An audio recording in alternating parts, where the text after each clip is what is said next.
ao estudo bíblico e quero desde já saudar a todos os irmãos que nos acompanham neste estudo, irmãos que estão espalhados por diversos lugares. Queremos daqui deste lugar enviar um forte abraço a todos os irmãos e que o Senhor vos abençoe ricamente. Vamos fazer a leitura das Escrituras e vamos ler o capítulo 4 da carta aos Colossenses, que estamos a estudar, que diz assim: Vós, senhores, fazei o que for de justiça e equidade a vossos servos, sabendo que também tendes o Senhor nos céus.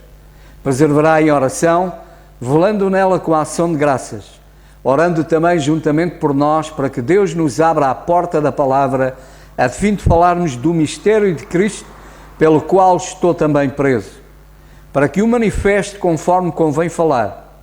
Andai com sabedoria para os que estão fora, remindo o tempo. A vossa palavra seja sempre agradável, temperada com sal, para que saibais como convém responder a cada um. Tíquico, irmão amado e fiel ministro e conservo no Senhor, vos fará saber o meu estado, o qual vos enviei para o mesmo fim, para que saiba do vosso estado e console o vosso coração, juntamente com Onésimo, amado e fiel irmão que é dos vossos. Eles vos farão saber tudo o que por aqui se passa. Aristarco, que está preso comigo, vos saúda, e Marcos, o sobrinho de Barnabé, acerca do qual já recebeste mandamento, se eu for ter convosco, recebei-o. E Jesus, chamado Justo, os quais são da circuncisão, são estes unicamente os meus cooperadores no reino de Deus, e para mim têm sido consolação. Saúda-vos Epáfras, que é dos vossos, servo de Cristo, combatendo sempre por vós em orações, para que vos conserveis firmes, perfeitos e consumados em toda a vontade de Deus. Pois eu lhes dou testemunho de que têm grande zelo por vós, e pelos que estão em Laodiceia, e pelos que estão em Herápolis. Saúda-vos Lucas, o médico amado, e Demas. Saudai aos irmãos que estão em Laodiceia, e a Ninfa e à igreja que está em sua casa. E quando esta epístola estiver sido lida entre vós, fazei que também o seja na igreja dos Laodicenses, e a que veio do Laodiceia, lê de vós também. E dizei a Arquipo: atenta para o ministério que recebeste no Senhor, para que o cumpras. Saudação da minha mão, de Paulo. Lembrai-vos das minhas prisões. A graça seja convosco. Amém. Então vamos agora passar ao nosso irmão Alberto, um abraço para ele, e vamos ouvir, e depois também tem uma apresentação, e depois outro irmão que queira pode apresentar algum pensamento que o Senhor tenha colocado no vosso coração. Graças a Deus por sua palavra. Louvo ao Senhor por cada irmão que vem adorar o Senhor através das Escrituras, oração e estudo da Palavra de Deus. Colossenses 4, no verso 15, encontramos: saudai aos irmãos que estão em Laodiceia e a Ninfas e a igreja que está em sua casa. Diante da confusão da cristandade, com inúmeras denominações, será que a igreja precisa voltar para casa? Como insinuam muitas pessoas, muitos líderes? Dizem até que, no primeiro século, este era o modelo eficaz de crescimento e amadurecimento dos cristãos. Hoje, com alta tecnologia, estamos experimentando uma nova modalidade de ter um relacionamento com os irmãos, com as pessoas. Muitos crentes, muitos cristãos preferem se reunir numa tecnologia para trocar informações, testemunhos, para trocar mensagens. Mas será que isto basta? Será que isto é suficiente? E de fato isso traz crescimento e amadurecimento na fé? A pergunta que nos cabe é, de fato, nestes encontros, pode ser online, pode ser um encontro de grupos pequenos dentro de casa, será que Cristo é o assunto central da nossa conversa, do nosso tema? Será que de fato o Espírito Santo está direcionando todo o trabalho, todo o estudo, toda a conversa? Ou cada um prefere um grupo pequeno, menor, para não se expor muito, para não ser confrontado e assim poder dar a sua opinião, aquilo que pensa, o que acha, sem se comprometer, sem ter um compromisso com a sã doutrina? Esse achismo impera muitas vezes nestes pequenos grupos. E estes pequenos grupos, muitas vezes, são patrocinados por grandes denominações, que servem apenas como um satélite da própria igreja, grande denominação, para atrair as pessoas, para, com isso, ditar um novo método de crescimento da igreja. Nós sabemos que crescimento, amadurecimento, só pode vir através do estudo, da meditação, da leitura da palavra de Deus, e não por métodos cada vez mais simpáticos para atrair as pessoas. Nada errado com essa iniciativa de ter cultos em casa. O que está de errado e que incomoda um pouco é supor que este modelo de igreja em casa era o modelo preferido da vontade de Deus desde o primeiro século, com os apóstolos, com Paulo. Mas o errado, e o pior ainda, é pegar passagens específicas, menores, para, com isso, forçar a ideia de que é assim que deve funcionar. E assim é o modelo original da igreja. Sabemos que Paulo, em Filémon, verso 2, ou mesmo Romanos, no capítulo 16, verso 5, ou Atos 16, 15, também Atos, capítulo 20, menciona casas. Mas muitas vezes estas casas serviam apenas como um lugar de refúgio para os cristãos, muitos vindo do judaísmo, outros vindo do paganismo. Sofriam perseguições, preconceitos e precisavam de um local para se reunir. Talvez uma casa seria um bom ponto de partida. E a casa, ela ainda funciona como um bom propósito para a comunhão, para a exortação, para acolhimento. Podemos encontrar em Atos, no primeiro capítulo, no verso 13 até 15, os crentes se reunindo num amplo salão, chamado na época de cenáculo. E é exatamente neste local, onde foi a última ceia do Senhor Jesus com seus discípulos, que Pedro está pregando para um grupo de mais de 120 pessoas. Num cenáculo, um salão grande, imenso. Atos, capítulo 20, verso 6, verso 9, nós vamos encontrar Paulo em Troade, reunindo todos num lugar amplo, no terceiro andar de um grande auditório, de um grande salão. E foi nesse local que Eutico, um rapaz, caiu da janela do terceiro andar e foi dado como morto, mas o Senhor teve misericórdia. Veja, portanto, como a igreja se reunia em grandes salões também, e não se limitava apenas a casas. E é muito importante ter um local espaçoso para congregar a todos os irmãos, a todos os crentes, para compartilhar e ouvirem da palavra de Deus. Nós vamos encontrar também Atos, em capítulo 19, lá no verso 9. Paulo, em Éfeso, ele vai pregar numa sinagoga, como era do seu costume quando chegava numa cidade, num local diferente. E ele está pregando, mas a resistência de judeus. Atos 19, verso 9.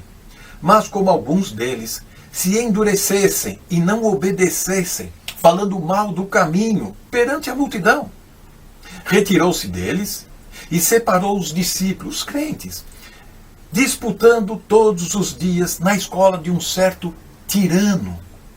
E durou isso por um espaço de 2 anos, diz o verso 10. Paulo, quando ele entendeu que havia crentes, haviam pessoas interessadas, não quis se misturar com aqueles que resistiam e falavam mal do caminho, e levou para um lugar maior, a escola de Tirano, não limitava-se apenas a um grupo pequeno dentro de casas. É importante estar juntos dentro de um ambiente para ouvir, estudar, congregar com a palavra de Deus.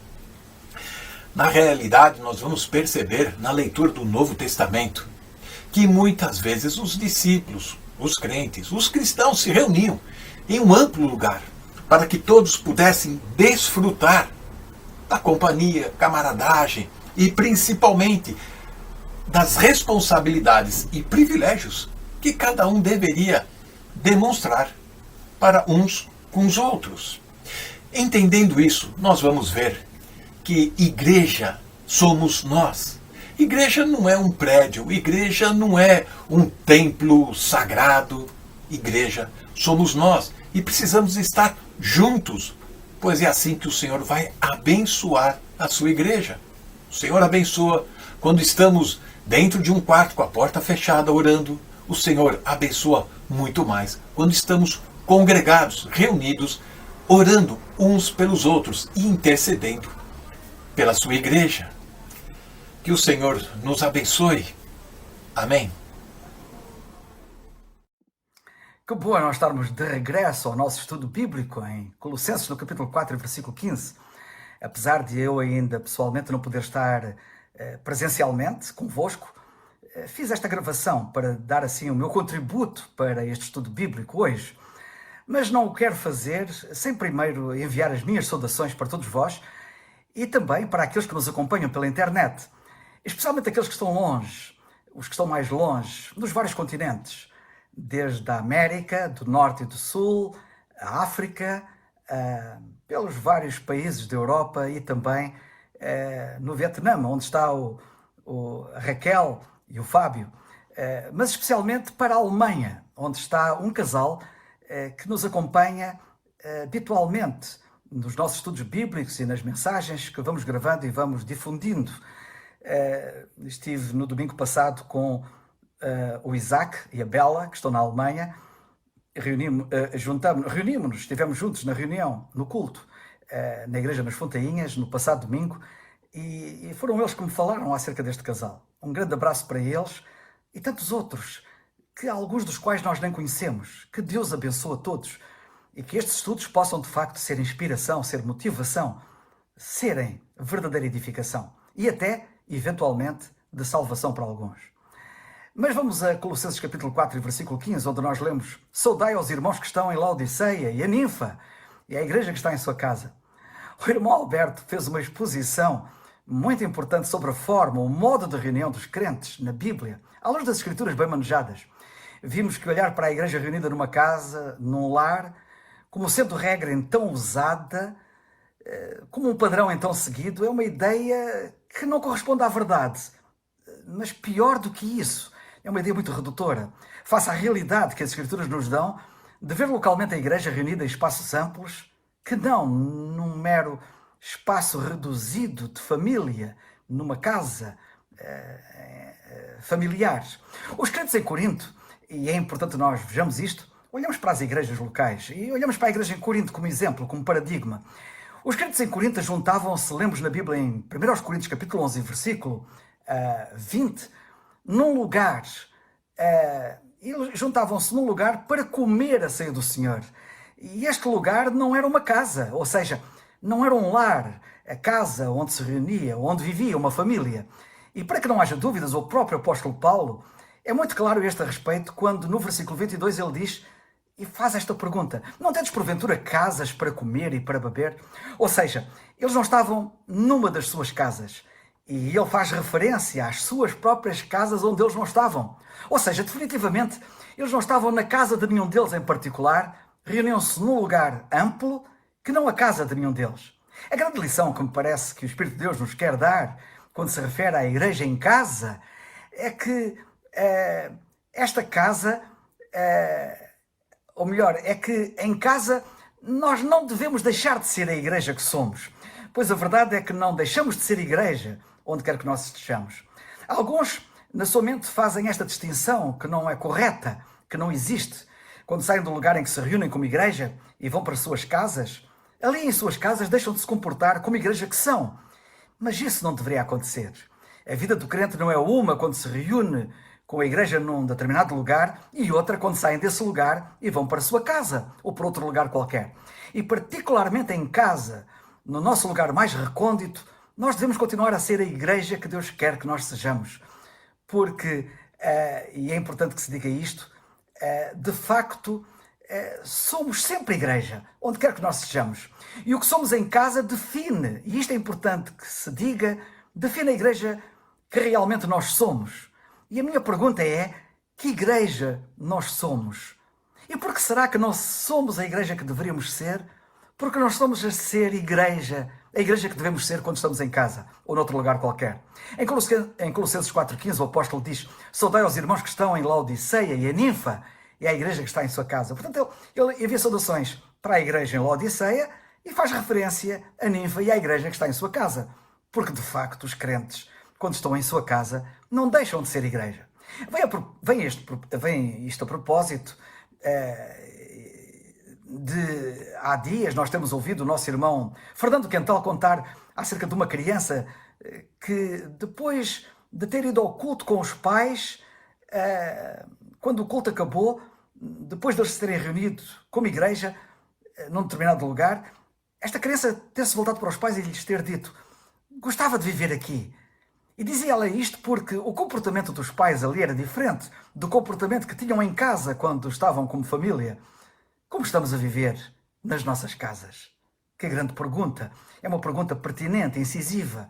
Não tínhamos um comportamento aqui neste lugar e outro comportamento diferente quando vamos para casa, para as nossas casas, ou para outro lugar qualquer. Sejamos uma igreja coerente, uma igreja que não é hipócrita, uma igreja que parece o que não é e não é o que parece. Que Deus nos ajude a sermos a igreja que Deus quer que nós sejamos. Amém. Boa noite, irmãos. Eu tenho um pequeno pensamento. Em parte, o nosso irmão Carlos Oliveira já falou um pouco acerca daquilo que eu vos vou dizer.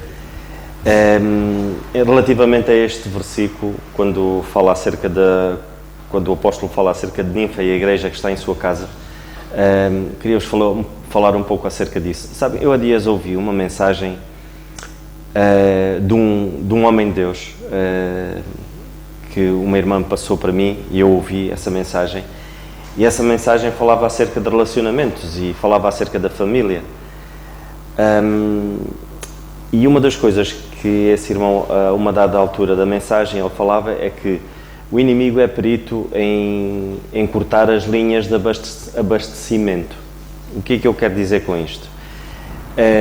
Por muitas das vezes nós temos a ideia de que nós vamos à igreja, nós vamos ouvir a palavra de Deus, e esquecemos que as linhas de abastecimento começam dentro da nossa casa. E quando elas são cortadas, e ele dava o exemplo de quando foi a Segunda Guerra Mundial, quando Hitler tentou invadir a Rússia. E porquê que ele perdeu a guerra? Porque eram milhares de soldados alemães e estavam na frente de combate, só que o que é que houve? Ele esqueceu-se de que o inverno iria ser o calcanhar de Aquiles, e o que é que aconteceu?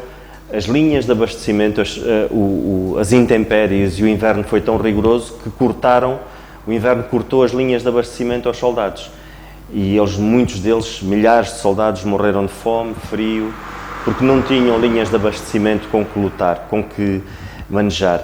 E muitas das vezes o inimigo ataca-nos por ali. Ele ataca-nos por ali. Se ele quiser atacar a igreja, ele começa na família.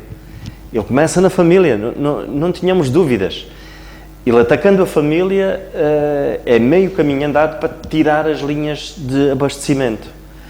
Porque a questão é esta, irmãos, a igreja deve ser, nas nossas casas, deve ser a continuidade daquilo que nós vivemos aqui. Agora a pergunta será esta: será que existe de facto continuidade da igreja dentro dos nossos lares, ou simplesmente uma mera religiosidade? Acho que vai por aí. Mas O que eu quero dizer é isto, irmãos, é muito importante nós termos o cuidado de nós podermos perceber de que não é o facto de nós estarmos aqui que nós estamos a cumprir o nosso papel verdadeiramente de membros do corpo de Cristo. Quando nós lemos, quando o apóstolo Paulo, na carta aos Efésios, no capítulo 5, e se nós, quando acabamos de ler o capítulo, no versículo 22 ou no versículo 23, e nós vamos lá, que é para não... Ele acaba assim, no versículo 32, já me tinha enganado. Grande é este mistério, digo, porém, a respeito de Cristo e a Igreja. E nós vemos uma exposição, no capítulo 5 de Efésios, numa exposição do relacionamento, do que deve haver, que tipo de relacionamento deve haver dentro de um lar, entre marido e mulher. Quando ele faz isto, ele termina e diz, grande é este mistério, digo, porém, a respeito de Cristo e a Igreja. Ou seja, devo eu ser o reflexo do Senhor Jesus Cristo? É minha responsabilidade. Deve a minha esposa ser o reflexo da Igreja, corpo de Cristo? Que responsabilidade a nossa, irmãos? Então, e esta responsabilidade é só aqui? Não, começa nas nossas casas. É nas nossas casas. Do que é que se fala? O nosso irmão Carlos falou acerca disto. O que é que se fala? O que é que nós conversamos nas nossas casas? Do que é que falamos? O que é mais importante? Ainda esta semana líamos umas frases de alguns homens que dizem, até frases muito sábias de alguém que dizia, as coisas mais importantes não são coisas. E de facto é esta preocupação que nós temos. Devemos ter, acredito plenamente que o apóstolo Paulo aqui, quando ele fala acerca desta questão, e nós temos de ter o cuidado também de perceber de que se nós estivermos verdadeiramente munidos da palavra, o Senhor pode nos colocar num local onde nós não tenhamos possibilidade de nos reunir e podemos começar ali um ministério. A igreja em Quinta do Conde é o reflexo disso. Uma família pegou e viu que havia uma necessidade de pegar, pôr mãos na massa, e a igreja hoje, em Quinta do Conde, começou assim, dentro de um lar. Se nós, porventura, não estivermos munidos, se não estivermos firmes na palavra, não estaremos capacitados, certamente, para o Senhor. Eu costumo dizer isso e nós vemos na palavra de Deus. O Senhor nunca deu uma tarefa a alguém sem primeiro prepará-lo. E o Senhor foi preparando, mesmo sem nós nos apercebermos. O Senhor preparou David, o Senhor preparou Daniel, o Senhor foi preparando para poder lhes entregar grandes batalhas. E eles tiveram que enfrentar situações muito complicadas, mas eles já vinham preparados e o Senhor foi capacitando-os. Se nós não adquirirmos essa capacidade através da palavra, certamente o Senhor vai ser difícil. Nós, como por exemplo agora o Cristóvão em Angola. O Cristóvão está em Angola e ele, por iniciativa dele, ele não começou dentro da casa dele, mas ele teve que pôr mãos na massa e as coisas tiveram que andar para a frente, porque podemos ser confrontados, não podemos nos sentarmos e dizermos assim, isto foi há não sei quantos anos atrás, sim, não havia possibilidade. Hoje pode não haver, os nossos filhos, se nós não os prepararmos, de hoje para amanhã eles podem ser confrontados em deslocarem-se para outro local, porque a igreja é isto e o Senhor utiliza os seus filhos para isso. Podemos ser deslocados para um local onde não tínhamos nada e temos que iniciar ali uma obra, teremos que fazer alguma coisa. Claro que sempre com o intuito de podermos crescer e como igreja, de facto, nos reunirmos num local. Mas a igreja pode começar nas nossas casas. Não quero contradizer, não quer dizer que isso não seja possível e devemos fazer disso um modelo e não nos reunirmos, não, isso está errado, mas há essa possibilidade e temos que estar atentos a isso, porque senão não saímos da nossa área de conforto. Podemos muito bem pensar que prontos, olha, vamos... E temos que estar atentos, irmãos, porque quando isso não existe dentro dos nossos lares, quando não há essa preparação, depois vai ser difícil, vai ser muito, muito mais difícil nós requerermos de que a igreja, de facto, nos prepare para isso. O Senhor dá-nos a sua palavra e nós vemos e podemos buscar ensinamento acerca disso. E o apóstolo Paulo, ele fala nesta mesma carta, mais uma vez ele fala aos homens, fala às esposas, fala aos filhos, sempre com a preocupação de preparar, de munir, de estarmos de facto conectados, de termos linhas de abastecimento muito fortes, para não podermos ser achados em falta quando o inimigo atacar. Que o Senhor nos ajude, irmãos, e lá está, não é por nada que o apóstolo fala na igreja em Laodiceia, mas depois fala desta irmã, tinha a igreja que se reunia ali naquela casa. Que o Senhor nos ajude, irmãos, e que de facto possamos ter a certeza absoluta de que o Senhor pode nos utilizar onde quer que nós estejamos. E acredito que o nosso irmão Zé de Carvalho ainda agora saiu daqui, como ele conta há tempos, quando encontrou alguém que já é um homem que tem filhos e que um dia ouviu a palavra do Senhor, ainda criança ouviu, e ele nunca mais esqueceu. Porquê? Porque o Senhor um dia pegou no Zé e usou através da palavra para anunciar aquela criança que hoje é um homem e nunca mais esqueceu. Que nunca possamos pensar que não é o momento certo, ou que não, é sempre o momento certo para nós anunciarmos e nós falarmos. Que o Senhor assim nos ajude, irmãos. E era só este pequeno pensamento que eu tinha para poder passar aos irmãos. O nosso irmão Carlos já disse quase tudo, e o nosso irmão Alberto, mas é muito bom estarmos juntos. Vamos continuar a orar, irmãos. Peço as vossas orações também por aqueles que estão longe, e o nosso irmão Zé de Carvalho falou nisso, mas oremos também pelo nosso irmão Alberto, que está no Brasil. Oremos pelos governantes do nosso país, e neste caso oremos pela governação no Brasil, que está a passar por um momento de escolha, e cabe ao povo escolher um líder para a sua nação. Oremos também por isso, oremos pelos nossos líderes aqui, oremos pelos líderes das nações.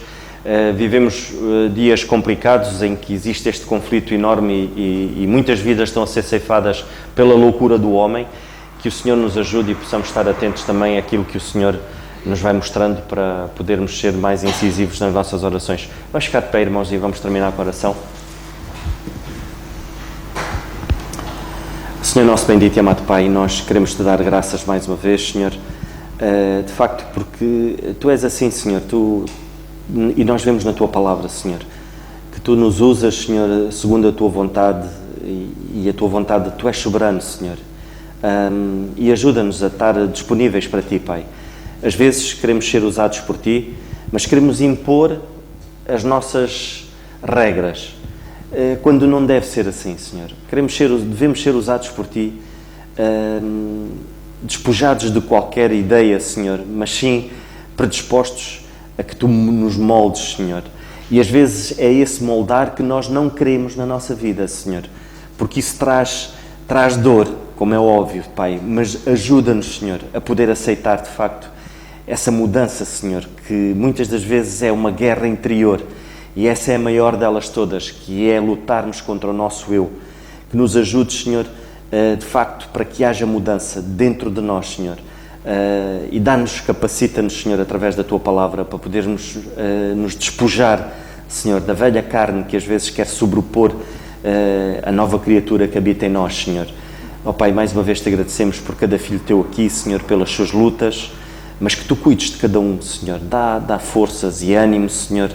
Te agradecendo também por aqueles que não podem estar, Senhor, mas certamente teriam a alegria e o desejo de estar aqui, mas não podendo por vários motivos, mas que Tu cuides de cada um, e não deixando, Senhor, também de te rogar por esta família, Senhor, que perdeu o filho. Não sabemos o estado da alma deles, Senhor, mas só Tu sabes, mas que Tu possas consolar os seus corações e também possas ajudar o nosso irmão Zé de Carvalho também a servir como instrumento nas Tuas mãos para consolar aquela mãe e aquele pai, Senhor, que certamente terão neste momento uma dor enorme, Senhor.